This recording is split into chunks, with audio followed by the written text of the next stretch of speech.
8 март аялдардын эл аралык майрамы катары көптөгөн мамлекеттерде, алардын катарында Кыргызстанда да белгиленип келет. Албетте бул майрамдын келип чыгуу тарыхы барыңыздарга белгилүү.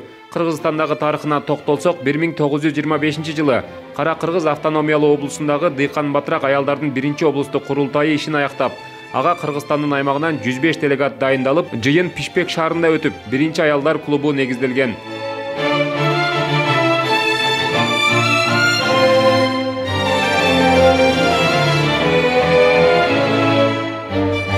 Эми аялдардын аскердик турмуштагы, согуш талаасындагы орду тууралуу айта кетсек, 1941 жылы 2 дүйнөлүк согуш башталган апаат мезгилдин алгачкы аптасында Советтер Союзундагы 50 миңден ашуун аялдар фронтко барууга билдирүү жөнөткөн.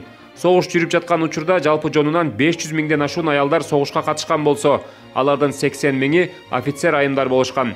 Аскер айымдары негизинен байланыш түйүндөрүндө, партизандык кыймылдарда, чалгындоо топторунда, жада калса көзгө атарлардын тобунда да мырзалар менен бир катарда мекенди коргоодо кызмат өтөшкөн. Ал тургай кыруучу учактарды башкарып, душман күчтөрүн абадан туруп жок кылууга салым кошкон учкуч айымдар да болгон.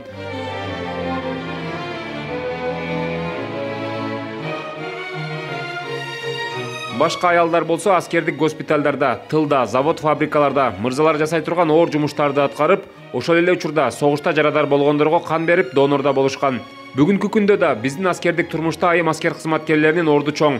Аскердик кызматтын талаптарын так аткаруу менен аскер бөлүктөгү бардык тармактарда жоопкерчилик жана зиректик менен иш алып барып келишет.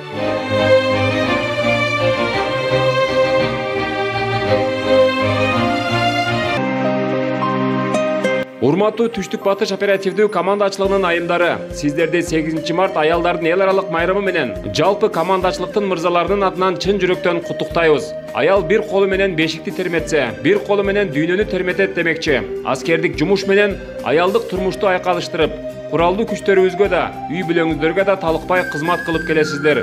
Сиздерге ден соолук жана бактылуулук каалайбыз. Дагы бир жолу майрамыңыздар менен.